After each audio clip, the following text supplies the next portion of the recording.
Hey, everybody, welcome to Bearded Baker Banter, the sports podcast. And it is Wednesday, January 22nd. And we got some NFL football championship. Sorry. It's true. We got some championship football weekend coming up here. And it is not the matchups I feel like most people predicted. So we'll get into some matchups there. We'll talk a little bit about the games. There is obviously, though, been some movement here with coaches and stuff like that.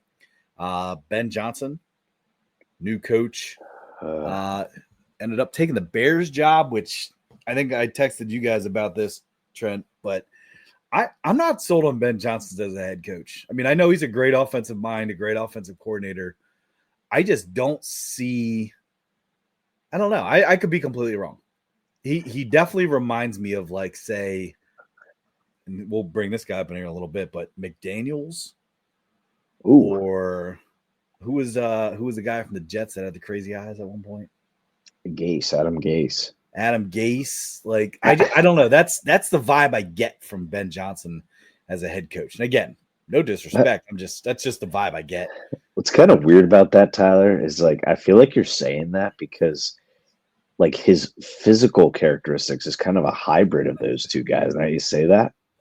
Like he kind of looks, he's got like the Adam Gase head, but then like the Josh McDaniel little face, like right there. But rumor is, I haven't seen the details of his deal, but rumor is he's going to get $13 million a year, which is pretty large sum.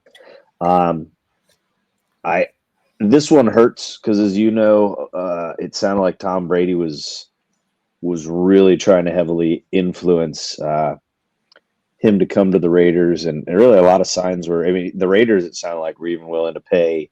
I think they were going to go past what Andy Reid's deal was, and they were going to be willing to pay that, but then they missed out. So good for the Bears. However, I think there's a little bit of an eerie post that they put out there on X today, which basically the same exact caption when they had Matt Nagy signing his contract.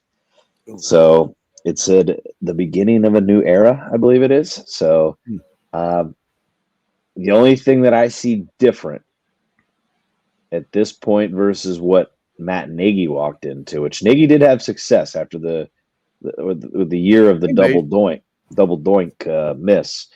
But here's what I want to say. When he came in, Bears made a huge trade with the Raiders for Khalil Mack. Okay. Now, Raiders were winners from that trade, although every draft pick that they took is now gone or arrested or God knows what. But Ruggs might be out soon. Yeah, he might be. I think he's up for parole actually. But 2 years.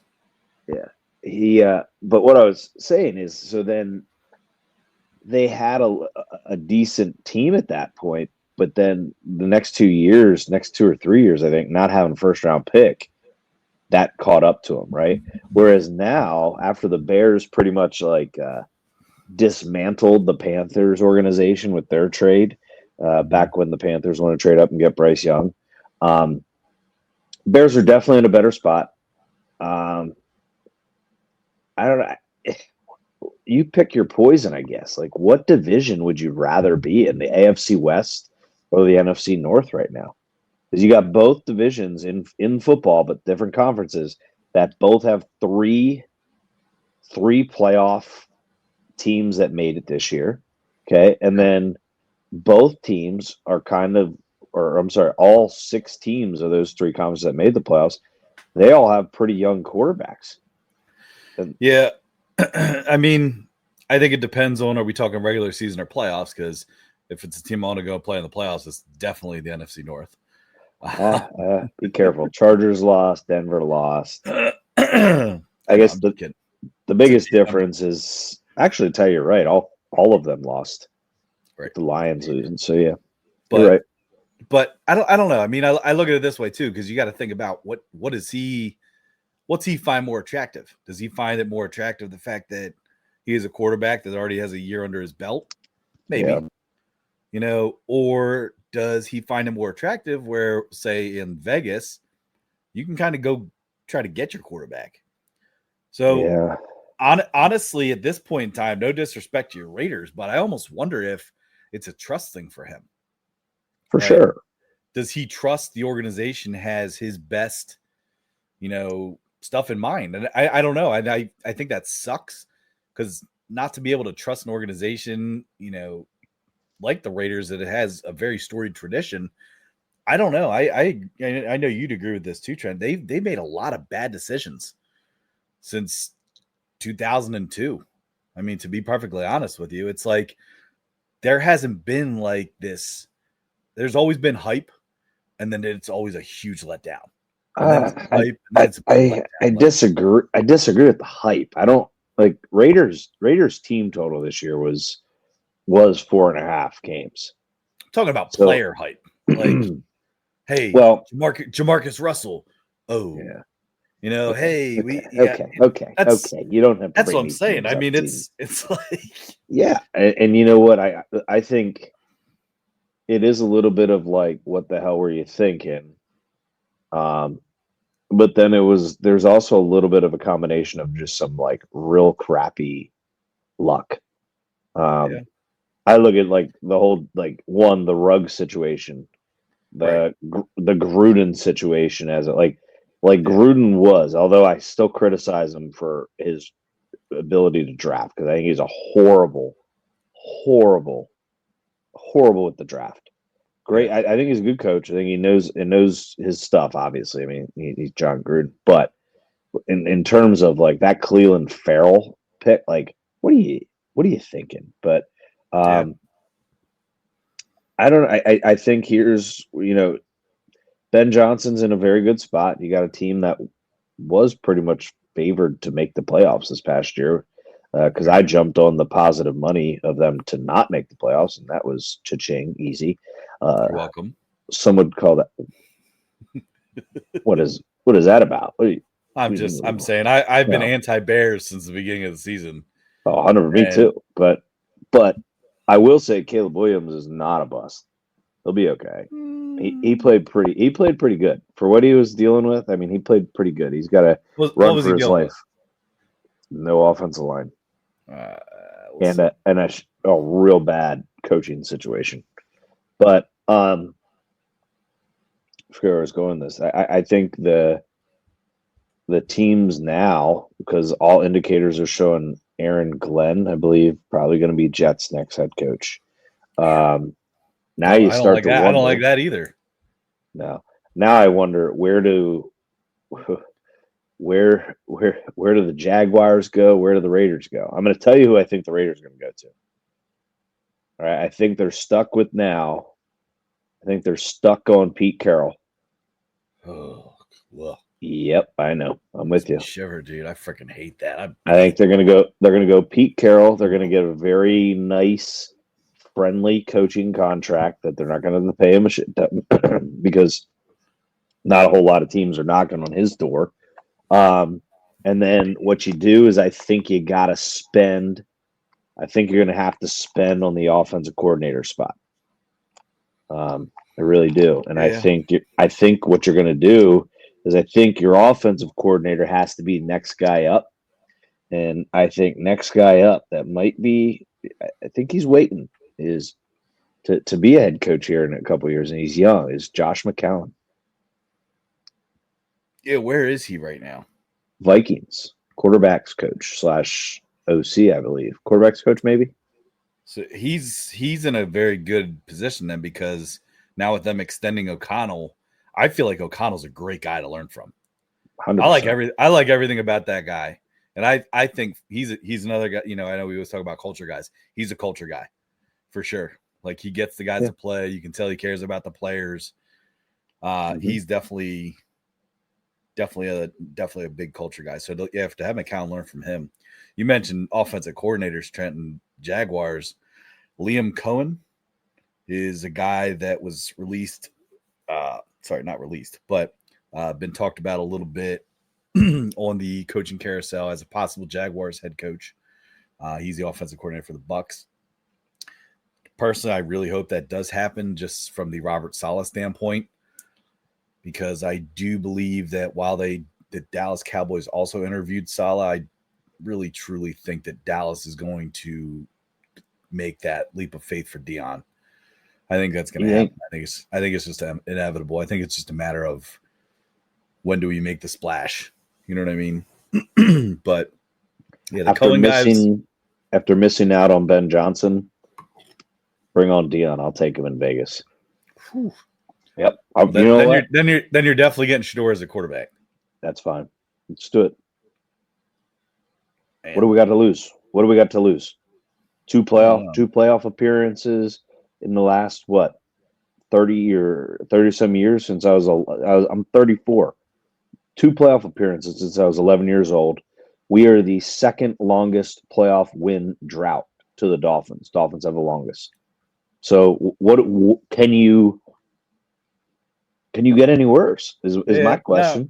And I mean, and Dion does win where he goes eventually. I mean, you could kind of put him along the lines of, say, like a Matt Rule in college football, where it takes a year or two, but eventually he does start winning games and your team looks pretty darn good.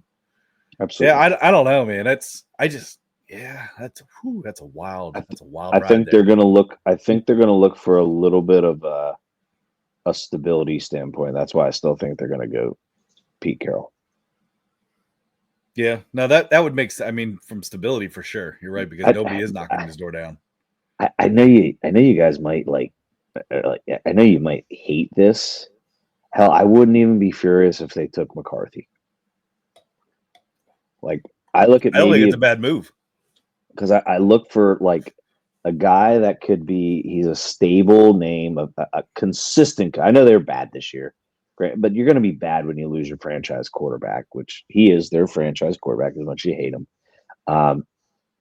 But he might be able to at least bring them back to like, okay, we have some consistency in the locker room, some organization in the locker. Like, I loved what AB's persona was, but I don't know, maybe you just need one of these. I hate to call them good old boys, but they basically are, because they just kind of cycle through, don't they? Like, yeah, dude, he might not be a bad pick. I mean, again, go stability if that's what you're looking for.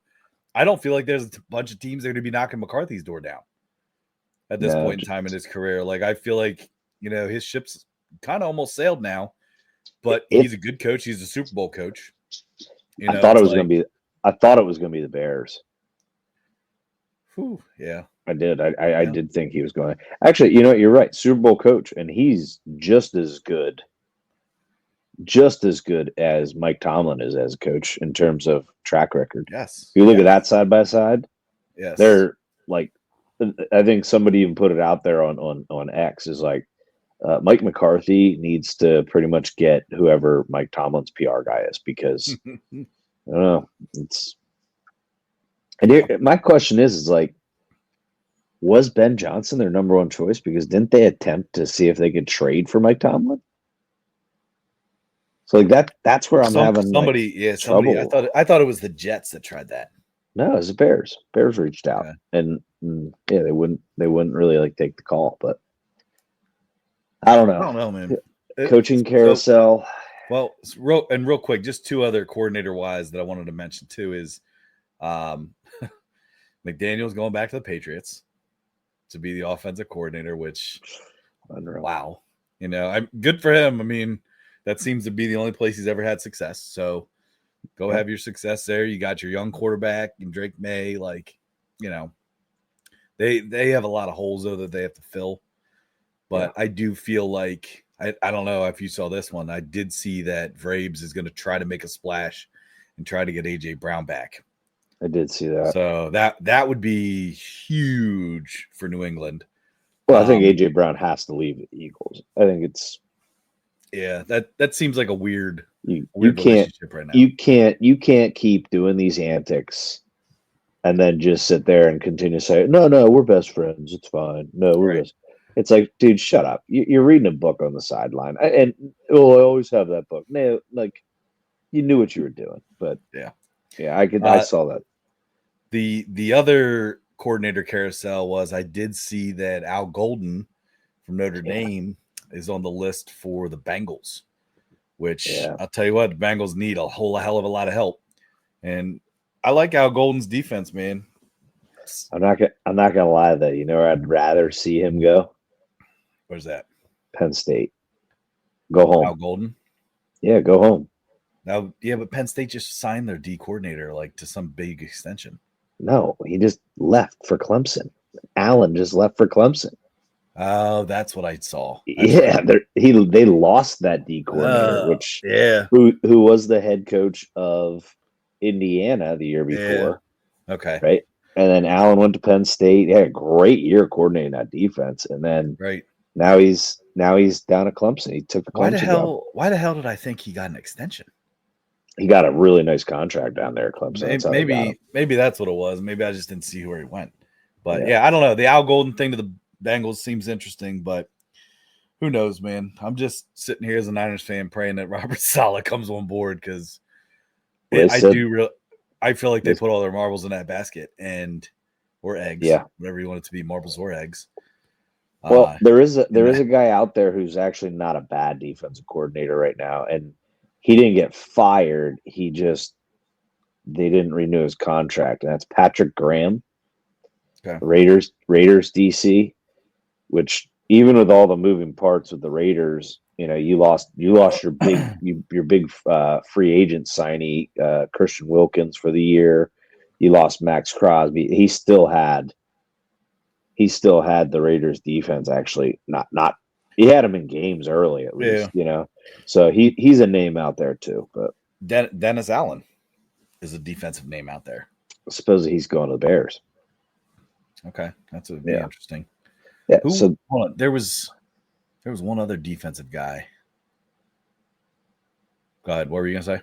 Well, Brian Flores, but he's still in the Vikings. But yeah, I kind of want to use this as like a transition to just some quick recaps to this week's games. Did you see anything though about Spagnuolo from the Chiefs getting some looks for head coaching position? He's staying, man. There's no way. I know he's staying, but I'm saying like I know people reached out about him. So yeah, he kind of flirted with the question too, like, oh, you have any interest? He's like, yeah, it's definitely something I'm going to look at or look into or whatnot. He was one that was not a good head coach. He was a great coordinator though. Yeah. Then again, he went where? Where's he head coach at? Wasn't it the Giants? No, Rams. So he was D coordinator for the Giants when they were real good and won the Super Bowl, then he went to the Rams. Yep. Yeah. So I want to kind of use this whole, coordinators available and hiring staffs because I don't know. I mean, I know the Lions did well offensively, but do you think this did not take away from the Lions coordinator focus on their playoff game? Oh, 100%. 100. I totally agree with that.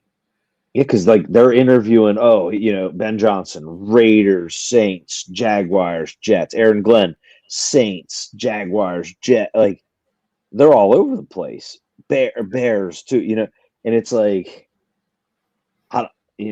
me that isn't somewhat of a distraction to 110%. And plus, the other thing is coaches, you need your guys to feel like you're 100% all in with them. Oh, absolutely. And when you believe in you to buy in. Yeah, and it's I don't know. I just got the sense of something ate at me after watching. Don't get me wrong. Once again, they played well. The Lions' offense played well. Lions' defense did not. I mean, then again, Jaden Daniels played pretty spectacular. But just all in all, I just looked at that game and I'm like, I had to do something with it, And then you have on the flip side where, Cliff Kingsbury sat there and said, I will not, who, by the way, I'll take him as head coach, by the way, of Raiders. But you sit there and he sits there and says, I will not interview. If somebody wants to interview me for a head coaching job, then you're going to have to wait. You're going to have to wait until after the season's over for them. And I love that. I respect the hell out of it because that just means too that it's almost like what's meant to be is to be kind of thing. Go focus on your job now, get the job done. I mean, and hell, look at Commanders. Sorry, Washington. they are getting the job done. It's who in the hell would have ever saw, and I guess this can kind of transition us here because I like this, but who in the hell saw the Commanders, all right, who were under the rule of thumb of Dan Snyder a couple years ago, not with a name, all right, their facilities just absolute dog shit, and here they are playing in the NFC Championship game. Like, and I'll tell you what, it directly goes back to, in my opinion, Dan Quinn. I agree. Dan Quinn has the guys playing well together. Now, obviously, leadership and everything like that, to have some flexibility and more, say over stuff helps. But Dan Quinn is a culture guy. Dan Quinn was successful when he was the head coach of the Atlanta Falcons. All right. Dan Quinn has been a successful D coordinator twice, Seattle, Dallas. Like, that guy is a great coach. And to see what he's been able to do with that team, because let's be honest, I mean, obviously quarterback's a big thing. All right. But like, besides that, how much really has changed in a year? I mean, don't get me wrong, Jaden Daniels is a phenomenal quarterback. But like, is that it? You know what I mean? Like, yeah, it's I don't know. It wasn't a drastic overhaul by any means. You're right. No. So I mean, now, yeah, I don't know. I'm not going to give any credit to the guy there before him because I thought he sucked. But he was good with Carolina, but when he went to Washington, man, I felt like he was just constantly, I don't know, he was just like caught up in drama. Oh, he was sick. I remember he was very sick.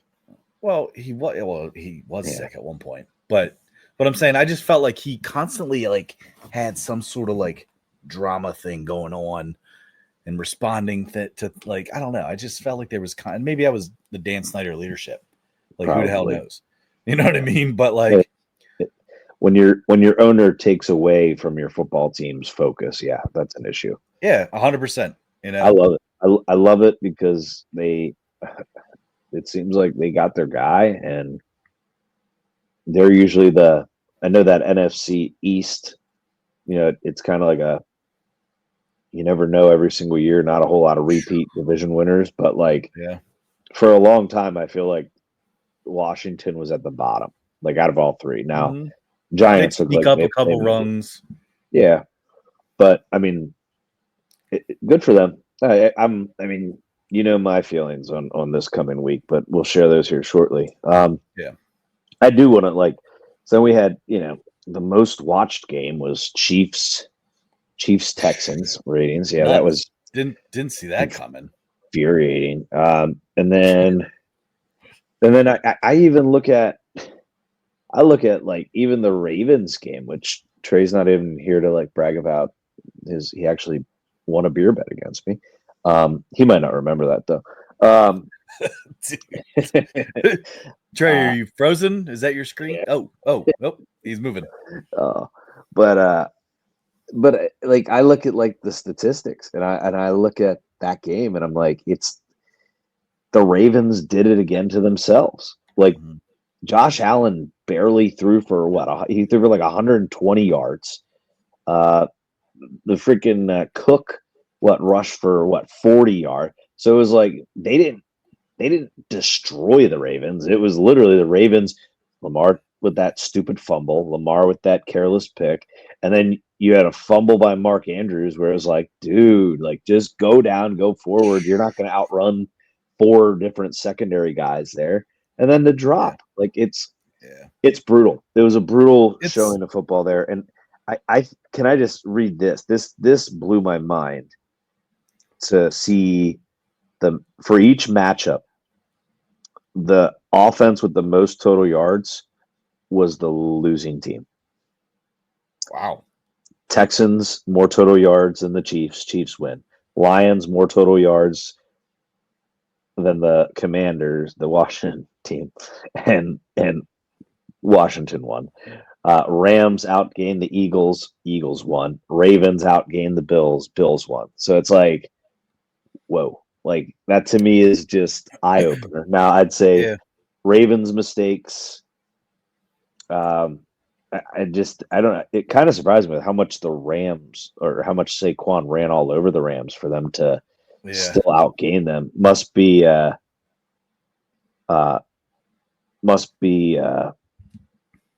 just the lack of passing game that Philadelphia has. And then who was the last one? Lions. Geez, it's that just kind of stood out to me. But then when it comes to that one matchup of the very first game of the weekend, I hate to say it, but like, is it not obvious? Like, I don't want to sound like social media and everyone, but like, players are calling it out, right? If the players start calling it out, they see what's going on. So like, and I pulled these stats. This is off of ESPN. Since 2021, Chiefs versus their opponents penalties. Okay, so since 2021, penalties. Chiefs have 36 penalties. Their opponents have 66. 30. So they're 30 less penalties than their opponents. Yards. Chiefs 319 penalty yards. Opponents 541. More penalties.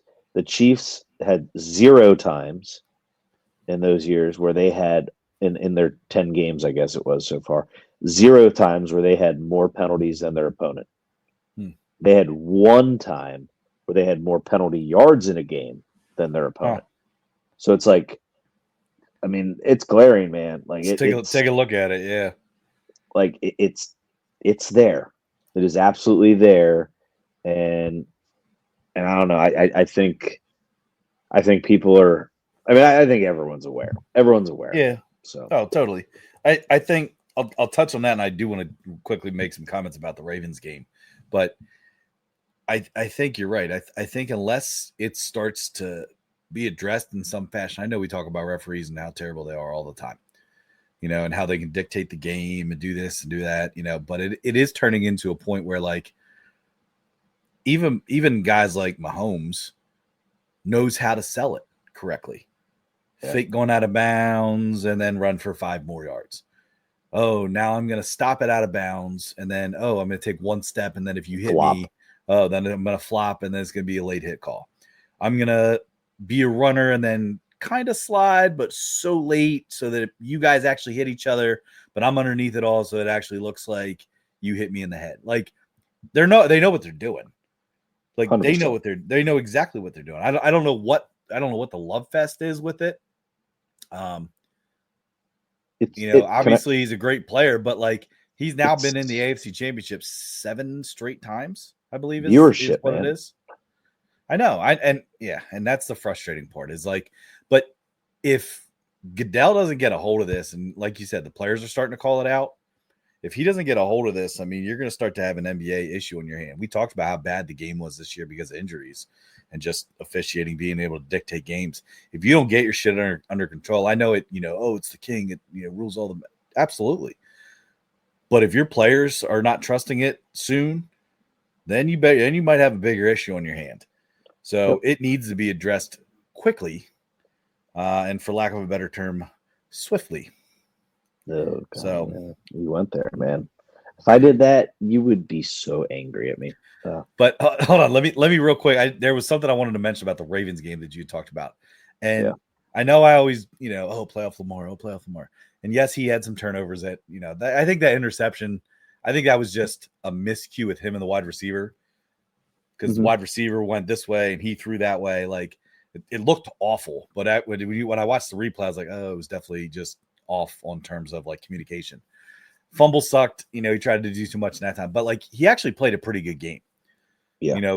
All things considered, like there's been times where he couldn't do anything and we're like, whoa, like try to do too much and not do anything. That was just a recipe for disaster. Obviously everybody wants to blame Mark Andrews, but you know what? Like, let's look at all the other plays and factors that really kind of go into it. Did he fumble and did he yeah, absolutely. But can I put a little bit of blame on, Harbaugh?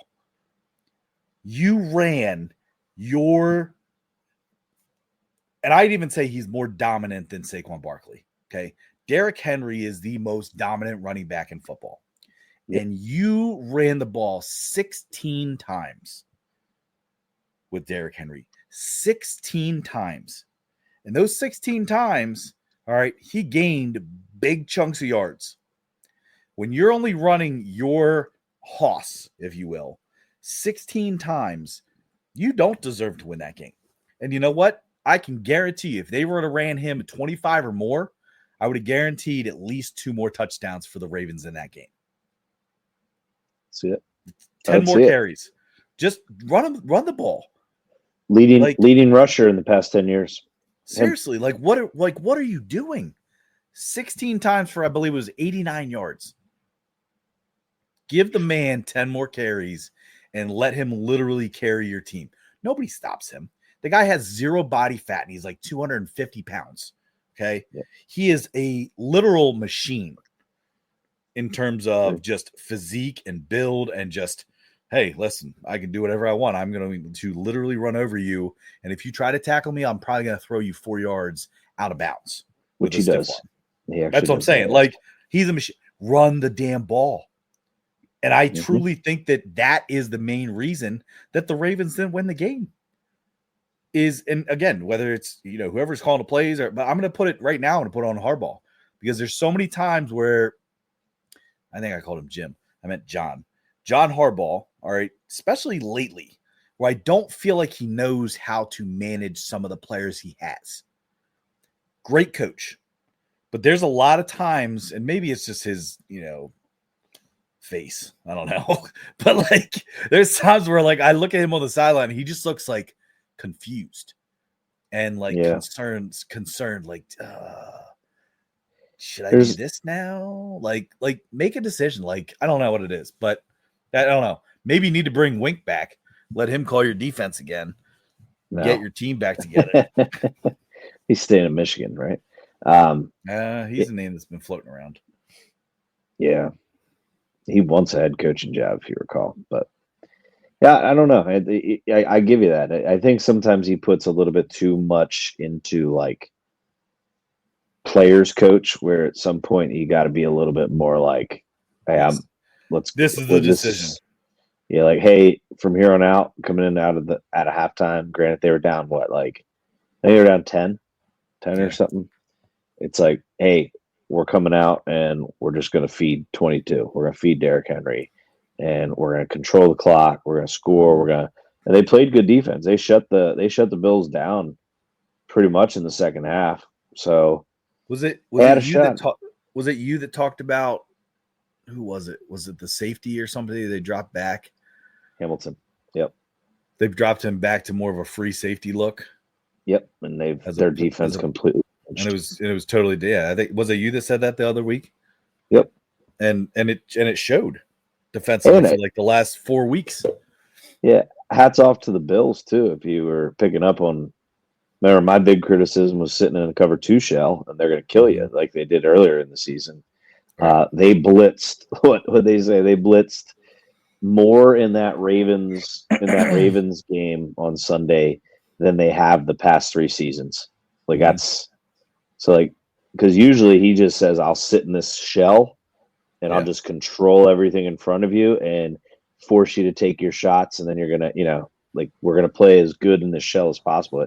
He definitely caused some problems early, which was good. And they also lucked out because Lamar did get flushed out of the pocket for a couple rushes there. So, I mean, they lucked out because they did lose contain on the edge a couple times. But yeah, I don't know, man. I'd love to. So I could go a little more extra with what they did with that, because they were actually okay with that sometimes. But we won't get too extra nose. We'll keep it to the analysis of the sports. I get it. Do you want to go strokes gain discussion next? No strokes gains. All right. So is it NFL matchup time here? Yeah, let's do it. You want to just go bearded best bets?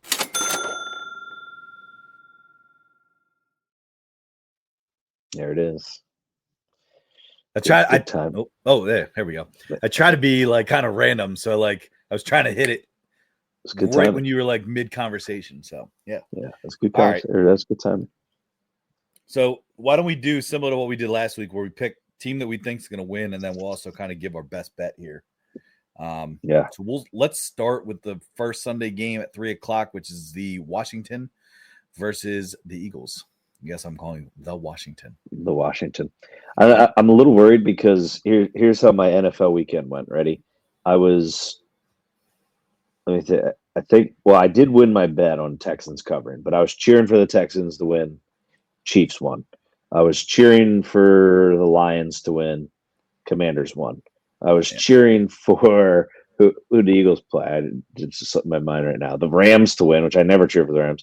Eagles won, and then obviously Ravens to win and Bills won. So I should just like fade myself. I think maybe I should like switch it. I don't know, but no, I'm going. I'm gonna go. I think I think it's been too long since the NFL has had a rookie quarterback make the Super Bowl. So I'm going Commanders to win. I'm going Commanders +6.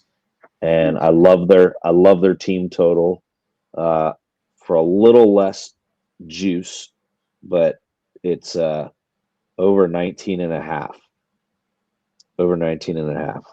So yeah, I like that a lot. That's actually a really good bet. Whew. All right. Man. So I feel like Washington is just hot right now. I feel like the Eagles, Saquon obviously looked like a beast. You know what I mean? But yeah, I'm gonna pick Commanders. I mean, obviously I like the fact that they're +6. I've been bitten with bets like that though in the past, in terms of, oh yeah, take the money line and then definitely take, if they're plus, absolutely go ahead and take that. But I think where I'm gonna go Commanders money line. And then in terms of bets, I'm gonna go rush attempts bet with a guy that I bet on quite a bit in terms of anytime touchdowns and decided not to get one the other week. I'm going to go with Brian Robinson Jr. over 9.5 rushes. Mm-hmm. And that right now is at -105. So pretty decent juice on DraftKings. But I feel like he's a guy where they may try to really get him going early to establish that, so that way it kind of opens things up for Jaden to be able to pass, but also to be able to run some play action stuff too. So I don't know. We'll see. I'm gonna go Commanders. I just think that they're the team that's hot right now. I'm sure our cousin Matt will not appreciate that, but hey, let's see what happens here. So yeah, the rookie quarterback thing in the Super Bowl, man, they are trying to make him a star. So I mean, I can definitely see that. I don't know. They're tough out. They're tough out right now. That's tough, man. It's 3 times too. And I mean, they split during the season. I went back and looked at that too. The last game, I believe, was like 33-30. Commanders won. Was that the very last game of the season, though? I think it was second to last. Because I was say that might have been when the Eagles benched everybody. Oh no, you're right. They won. They won because Jalen Hurts got a concussion. That's right. That was that week, wasn't it? Yes. So that was, where the hell was that? Second to last week. It was the second to last week of the season. Okay. Yep. So yeah, that's where I'm going. So Washington to win, Brian Robinson over 9.5 rushes, -105. That's my best bet. I like it. All right. Yeah. Okay. Both my neighbors on both sides of me are Washington fans. Really? Yes. That's not. There's actually a lot of people around here that are Washington fans. Yeah. Interesting. Yeah, coming out of the woodwork a little bit. Yeah. All right, next one we got, obviously, where all the hype is. This is like rematch number 12. You got the Bills and Chiefs. Right now, the line sits at 1.5, +1.5 for the Bills. If you are a gambling person, odds would say take the Bills to cover because the Chiefs do not cover. Yeah, 1.5 though. Pretty. Jeez. I know. I'm kind of being facetious, but like, especially if there's a safety involved, they're like, "Hey, we never cover." Saved me. So It got shady. I me. know that was. And you know what's funny is I was talking about it with Dad earlier. On Sunday, and he's like, "Oh, can you believe it? Can you believe it?" I was like, "Well, yeah." I said, if people are complaining about the Chiefs not covering, I said, then they haven't gambled all season. I said, because who in the hell would take the Chiefs to cover any bet this year? I think they covered twice. Yep. So I said, and I mentioned you. I was like, Trent made the smart bet. I said he took it for them not to cover, and that's exactly what happened. Yep. But, so I think I was at a my wife's aunt's birthday party, and like I'm like the only one. Everyone's like starting to get ready to leave, and I see it on a TV screen. I'm like, oh my god, they just took a safety. I just covered my bet, and nobody heard me. Melissa's like, I don't think anybody really heard what you said, or they don't really understand. I go, never mind. Yeah, but sound like a degenerate over here. Yeah.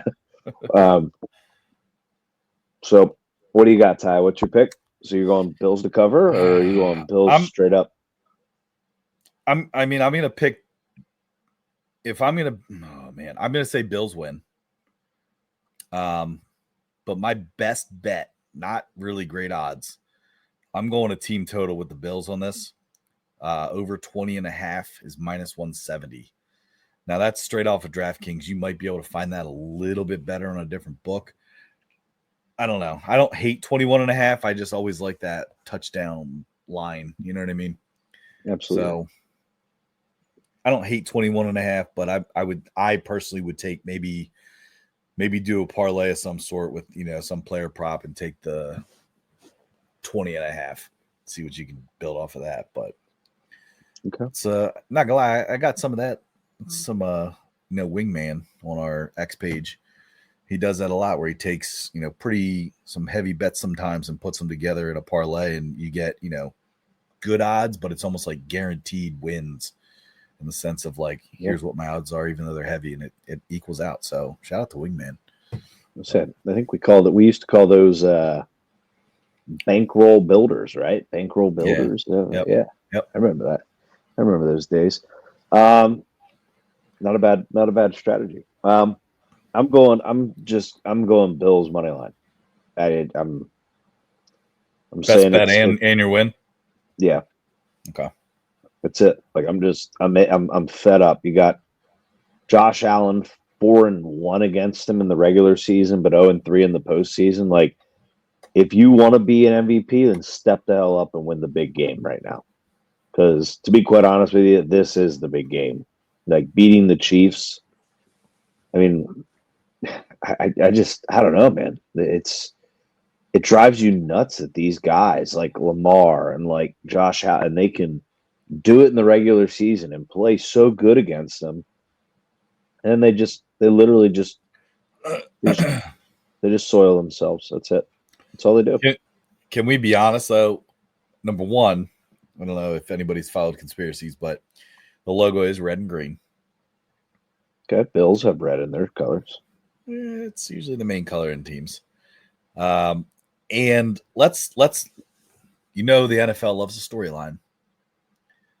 And the Chiefs-Eagles is literally this sweet spot storyline. Andy Reid against his old team where he could never win a Super Bowl with, and here he is with the Chiefs winning them all the time. He already beat them, though, in the Super Bowl. Andy Reid beat the Eagles? Yeah, Ty. Is that who they beat? Yeah, they beat the Eagles, and then last year they beat the oh, man. It wasn't last year, the Eagles. Shut up. Oh, I'm sorry. I actually was not trying that. They was slipping my mind. But yeah, they beat the Niners. They beat the Eagles the year before. Remember, it was like an absolute shootout. The Eagles were favorites. That's right. Okay, so that storyline's already happened. Yeah, it's already happened, dude. That's right. That's right. The Kelsey brother. Okay, all right. Yeah, and the pass interference call that everyone's like, I can't believe they called it, and it's like, it was a penalty. Sorry, but all right, okay, all right. Then maybe we lucked out. And remember, the old Super Bowl thing, the Super Bowl logo didn't work out last year. It was purple and red last year, and you got red and red. Red and red don't make purple; they make red. So it's my little informative piece for you. It's good. It's good. It's like color theory there. Yeah. All right. So briefly, just touch on college football national championship game the other night. I don't know. A lot of people are complaining and say that it just went too long in terms of the season. I don't agree with that. I just feel like a lot of people were pissed off. I enjoyed it from the sense of this. I like that it was a 7-8 seed because that was kind of a big middle finger to, there's too many teams in the college football playoff, right? So to have a 7-8 was like, all right, thanks. All right, we'll take that. But I don't know, man. I can't stand Ohio State. Can't stand Notre Dame. I mentioned last week too, though, that I do really appreciate Marcus Freeman just as a person. Weirdly enough, I never thought I'd say it, but I was actually pulling for Notre Dame. And after that first 18 play drive, they really just could not get shit going, dude. It was too little, too late. Essentially, what it was for them. Where let's make this, let's do 2-point conversion twice. All right, great. And then it was just like no. And how do you leave Jeremiah Smith in a cover 0 down the sideline on 3rd down and 11? Oh my God, I couldn't believe that actually happened. I don't think they were going to take. I don't think Notre Dame thought they would take that shot. Yeah, banking on the pressure to get there, but yeah, Tyler. I mean, it's kind of become tradition for these national championship games to be that way. Like it was a blowout, but Notre Dame also, made it a little spicy here for a little bit.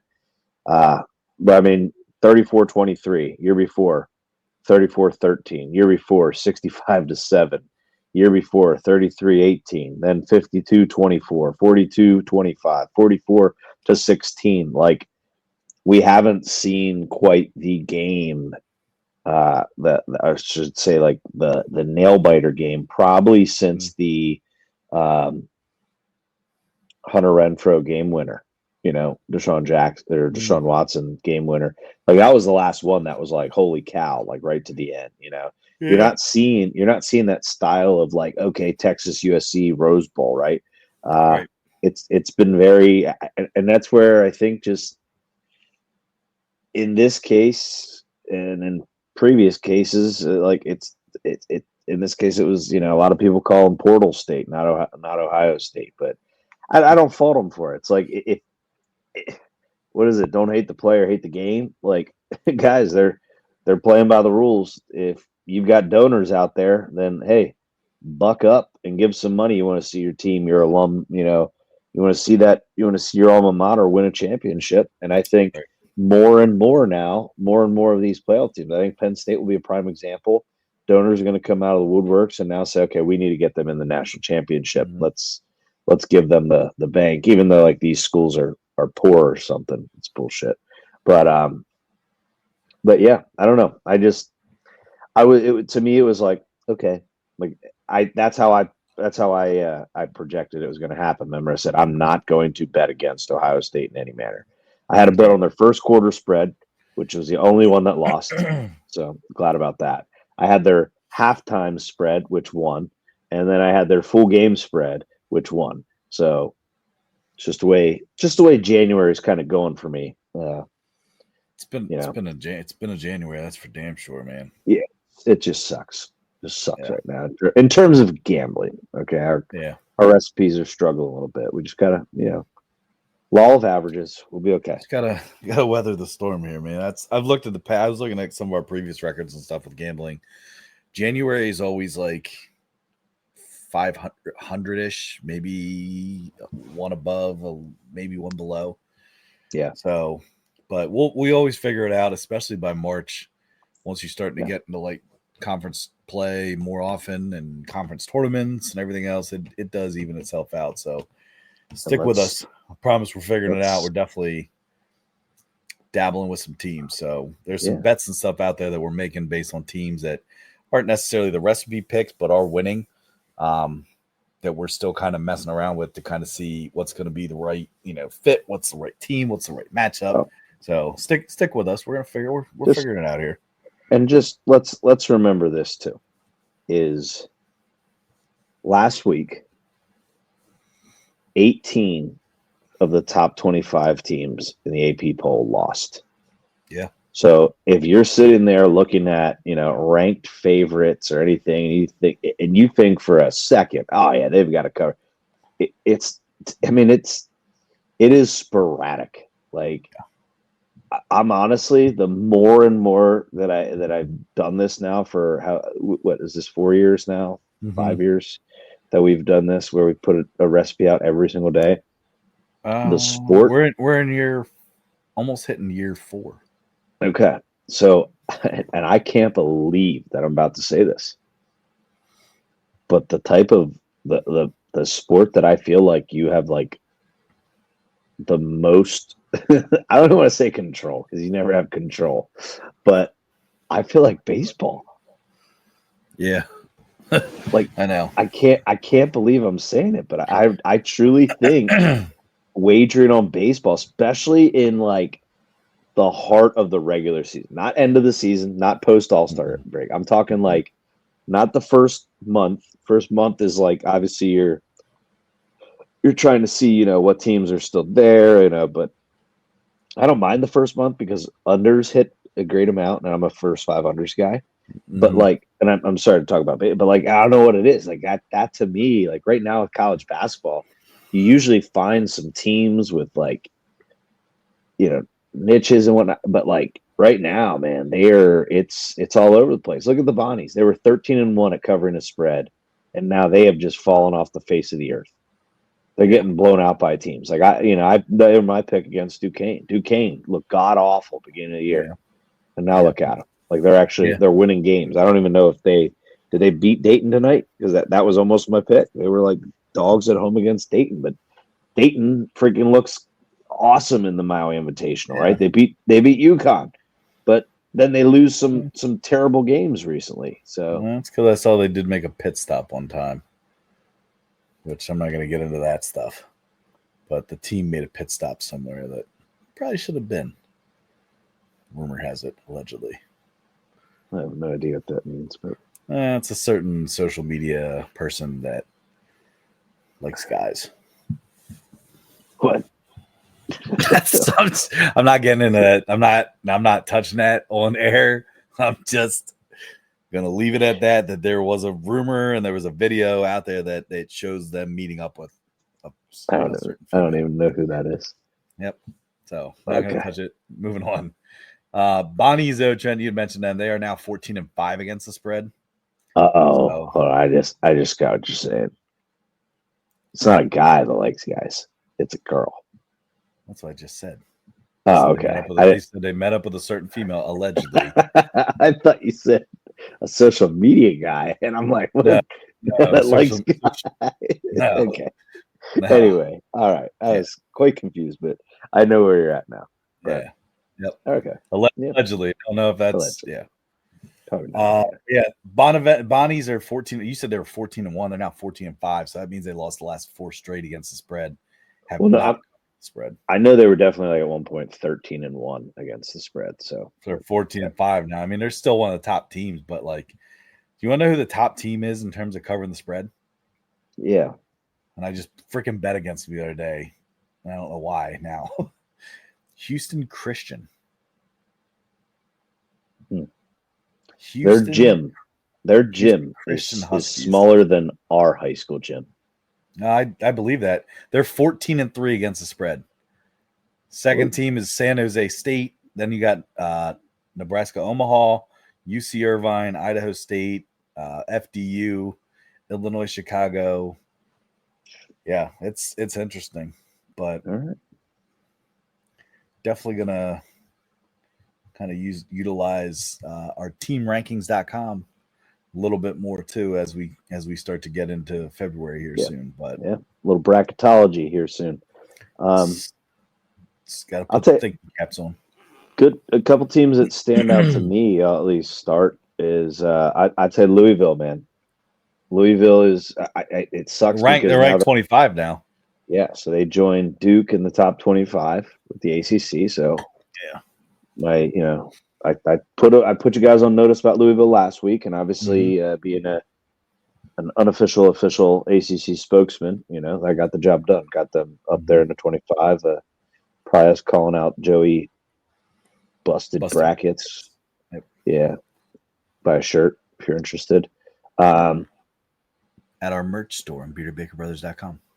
Yeah, but yeah, I like last night they were underdogs on the road at SMU. SMU coming off a huge win. I think they scored like 117 over Miami, which auto fade Miami rest of the year. It's over for them. Like they're done. But SMU gets rocked at home by Louisville tonight. Like Louisville's legit. That coach coming from the College of Charleston, and he had Charleston always in it or close to being in it every single year. And I didn't realize that's where he came from. Yeah. Yeah. Is this his first? Is this his first year? Yep. His first year there. Turn Louisville back into a contender, in my opinion. So and they have one loss in the ACC, and that one loss was to Duke, but in a game where they actually were they had a pretty good lead towards I think the under 10-minute mark. So no. Then you got you got the whole SEC world in your hands. Yeah, what the SEC does in basketball is they're just beating the crap out of each other, and they'll just stay in the top whatever at any point in time. It is what it is. I mean, huge numbers, not a whole lot of defense in the SEC, in my opinion. No, and I believe Tennessee ended up pulling away pretty decently against Mississippi State last night. They won 68-56. Game was close early on, but then Tennessee just kind of took over a little bit. And honestly, like that's Mississippi State to be ranked 14th like that. I mean, that was higher than I anticipated them to be. Don't believe it. Don't believe it. No, I know. It's Tar Heels losing last night pissed me off. Obviously, losing to Wake Forest, that was kind of a big time loss. Yeah, that's horrible. That one sucked. But last night, West Virginia also lost. Missouri also lost. Horrible, not a horrible loss. I'm just saying horrible for UNC from a standpoint right now. Like it wasn't good. Wake Forest is on a 6-game win streak, dude. They're legit, and they got a pretty brutal stretch. They had Carolina tonight, and then they have Duke on Saturday. Okay. And Ohio State beat Purdue. You had, I think that was it. Oh no, and then, game was still going on, but UCLA is beating Wisconsin. So a lot of upsets, man. I mean, college basketball right now it is brutal. A lot of upsets. Missouri upset right there. Like, come on, jeez, killing me. I know, killing me, Smalls. So definitely going to be interesting, but a couple big matchups. Well, looking at tonight, you got Texas A&M Ole Miss, which is a 13 versus 8 matchup. I don't know. Keep an eye on the Kansas TCU matchup, or Kansas, I believe, is a 6.5 favorite currently. Keep an eye on that game. I think TCU could make some noise. I don't know if Kansas covers. I think Kansas will win that game. Moving into Thursday, no big top 25 matchups, although I don't know, maybe you think it's a big one, but Maryland, Illinois. I know Illinois has a chance to do some damage, but Maryland's also made some noise this year a little bit at times. And then Friday night's Michigan, Purdue. So, it's the only Fridays are tough in college basketball. You get that occasional Big Ten matchup, but Saturday. Now Saturday's a different story. See, I was transitioned right into. I know you like to give the big Saturdays. I do. I like big Saturdays. I am going to always start out with what I think will be a big game for Duke is Duke Wake Forest. Wake Forest 6-game win streak, just beat their blue blood counterpart Carolina tonight or last night, and they played Duke tough when they're at Wake Forest. Like it is what it is. It's how it always is. So. And obviously, Duke on a 12-game win streak, longest win streak in the college basketball world right now. So you never know. I just hope Duke pounds them completely. But anyway, you got Ole Miss with another big matchup on Saturday. They're at Missouri, 16 versus 22. I think this is going to be a big game here. Is Kansas versus Houston, number 7 versus number 12. Houston wins that game. I agree. The guy for Kansas, KJ Adams, is out. I mean, and that sounds like a couple weeks there for him, and he's kind of like an X factor. He's not huge point numbers, but defensively and rebounding, and hell, he's the reason Kansas beat Duke. He actually made jump shots, which he doesn't usually take ever.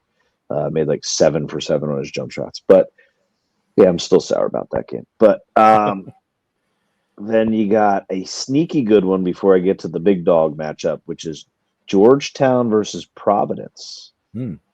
So you got Cooley returning to Providence, where he is no longer a very welcome man, as we saw that hostile environment last year. Georgetown's record looks good, but keep in mind they just, I believe, 2 nights ago, I think 2 days ago, picked up an actual quad 1 win. That was their first quad 1 win. So don't let the record fool you. Providence isn't that good, so they should take care of business. But again, it will be hostile, especially on a Saturday in Providence. Big dogs. Whoa. Tennessee at Auburn, number 6 versus number 1. So that'll be a big one. Will Broom play? That's the question. He's going to be game time decision. But that could be a spicy Saturday night right there with that one. I think Florida-Georgia could be a good matchup too, because Florida's now dropped 2, and Georgia's been kind of fighting for their life. I know Georgia's it's like which team's going to show up, but I think that could be a big one. I know the other week I made my upset prediction with the big game where I actually had Minnesota over Michigan. Minnesota does play Oregon again this week. This Saturday. I'm not going to make a prediction on it yet because I don't know what the line is. Not going to say that they beat them because I don't think that they can do it twice in a row for me. But I'm going to say LSU beats Alabama this weekend. Whoa! Now that is very bold. 8:30. Okay. So keep an eye on that one. LSU over Alabama is my big dog upset of the night. All right. For Saturday. I like that. So I would say don't forget that upset that I called about in Morgantown last week. You did, that came to fruition too. So yep. Another team that I'm just seeing here that I think is really, really they're tough is Michigan State. Yeah. Michigan State at Rutgers too. That could be a good game. You never know. Rutgers have the 2-star power, with those, the number 2 and number 3 prospect for the NBA draft there. But that team itself is just horrible. You're 10-9.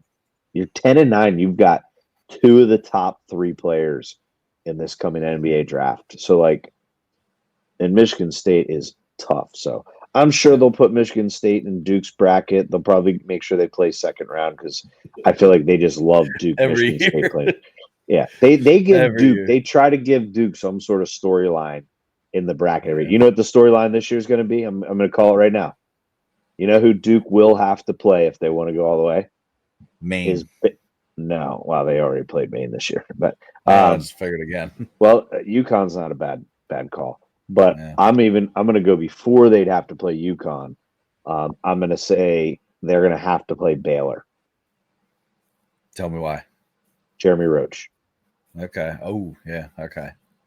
So that's a little bit of a way ahead of myself bracketology that you watch. And when it comes out, we're going to talk about episode here. And episode 104. Remember that, Ty? Remember? Dude. Man, bracketology, West Virginia will be a 16 seed. It'll be nuts. Jesus. Oh.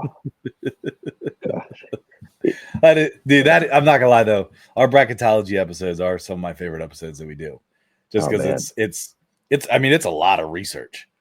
You know It what I mean? is. It's a lot of putting time into kind of figure it out. But I do have a lot of fun really looking at that stuff, looking at the teams I think you said this plenty of times, is like the championship like weeks leading up to the tournament is like just as good, if not better, than like the actual tournament.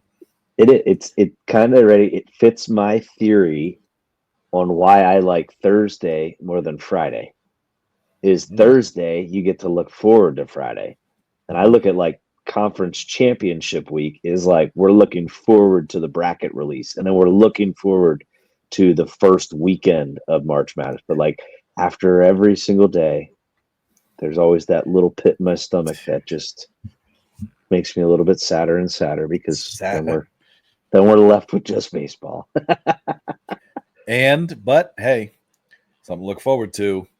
The Bearded Baker Brother beer bracket again this year. We're definitely gonna do the beer bracket again. So yes, make some quick shorts. I think I have an idea, Ty. I think we have to put like a little bit of a side. We got to like do some fun to add on to the because recipe's been pretty depressing right now. Can we do like can we put out like our favorite like race to 10 on like big games like big day Saturdays? Like let's do it. Like let's just do race to 10, Start it up. Yeah. Because what if we do 10 race to 10s? 10 total. Yeah, that's a lot of wagering. Damn. All right, never mind. That is a lot of wagering. All right, we'll play around with it. Maybe 5. 5. All right. He said I'll do 5.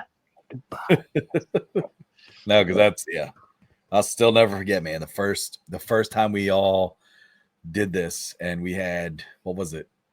I think it was Texas.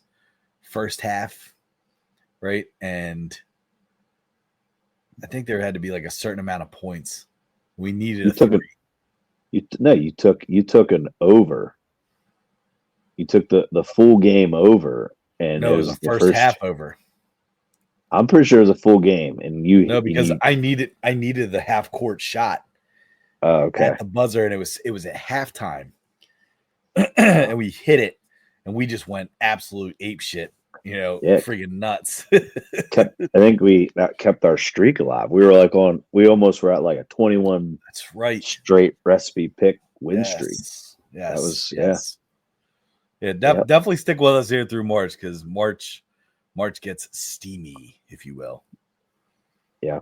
So we need it to heat up here soon. It's cold January right now. Cold January. Polar vortex. It's all these guys. Yeah, I was gonna say these damn polar vortexes and shit, like in wind. Vortex. Climate change has already been solved in Florida because it's snowing. Like it's crazy. Oh man, yeah, it's a crazy couple of days here. Yeah, but yeah.